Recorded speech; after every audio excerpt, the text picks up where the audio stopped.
India गठबंधन नहीं रचे सरकारનો દાવો। ખડગેના નિવાસસ્થાને મળેલી ઇન્ડિયા ગઠબંધનની બેઠક આખરે પૂર્ણ થઈ। ઇન્ડિયા ગઠબંધનની બેઠક બાદ મલ્લિકાર્જુન ખડગે નિવેદન આપ્યું છે, અમે યોગ્ય સમયની રાહ જોઈશું। મોંઘવારી અને સંવિધાન બચાવવાની લડત ચાલુ રહેશે। અમે મોદી સરકાર સામે પૂરી તાકાતથી લડીશું। લોકસભા 2024ની ચૂંટણીનો જનાદેશ મોદીની વિરુદ્ધ છે। તો આજે ઇન્ડિયા ગઠબંધનની પણ બેઠક મળી હતી, તેના દ્રશ્યો પણ બતાવી રહ્યા છે અને સર્વસંમતિ એ નક્કી કરવામાં આવ્યું છે કે તેઓ સરકાર રચવાનો દાવો નહીં કરે। અલગ અલગ બાબતો પણ સામે આવી હતી, વાતો સામે આવી હતી કે તેઓ પણ ક્યાંક એનડીએના પક્ષોને તોડી શકે છે, એટલે કે પોતાના તરફી કરવા માટેના પ્રયત્ન કરી શકે છે। આ તમામ બાબતનો અંત આવ્યો છે, કારણ કે પક્ષ એટલે કે ઇન્ડિયા ગઠબંધને સરકાર રચવાનો દાવો નકારી દીધો છે। Is a mandate in defense of the Constitution of India and against price rise, unemployment and crony capitalism, and also to save democracy.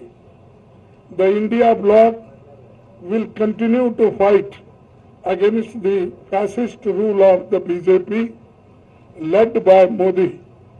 We will take appropriate steps at the appropriate time to realize the people's desire not to be ruled by the BJP's government, and this is our decision, and we all together agreed on these points. સંવાદદાતા કિંજલ મિશ્રા પણ phone line પર જોડાયેલા છે। કિંજલ, પરિણામ આવ્યા પછીનો જે political સિનારીઓ છે તે હવે લગભગ ક્લિયર થઈ ચૂક્યો છે, ક્લેરિટી આવી છે, કારણ કે એનડીએ પ્રસ્તાવ પસાર કરી દીધો છે। 21 ગઠબંધન જે 21 પક્ષો છે એમની પ્રસ્તાવમાં એક સિગ્નેચર છે, અને આ તરફ ઇન્ડિયાની વાત કરીએ તો ઇન્ડિયા અલાયન્સે કહી દીધું છે કે હાલ તો અમે સરકાર રચવાના નથી।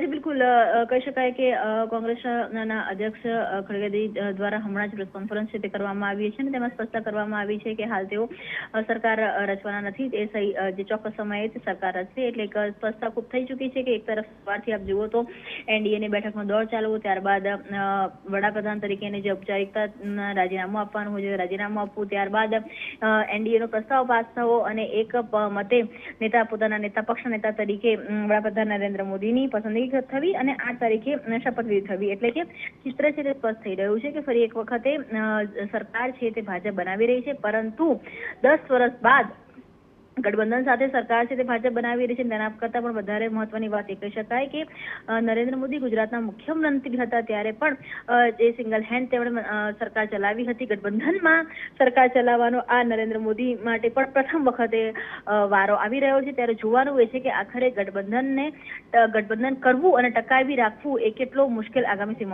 દિવસોમાં જોવા મળશે। બિલકુલ, અને કિંજલ, સ્થિરતા જાળવવી એક મોટો પડકાર બની રહેશે, કારણ કે 10 વર્ષ જ્યારે એકલા હાથે બીજેપી 272 પ્લસ હતી અને હવે અલાયન્સ એટલે કે જે સાથી પક્ષોને સાથે લીધા છે, તો એક પડકાર ક્યાંક ખૂણે પણ આ એ બાબતો તો રહેશે જ કે ગમે ત્યારે આ લોકો છટકી ન જાય, પક્ષમાં એટલે કે સરકારમાં રહે, તે એક મોટો ચેલેન્જ રહેશે।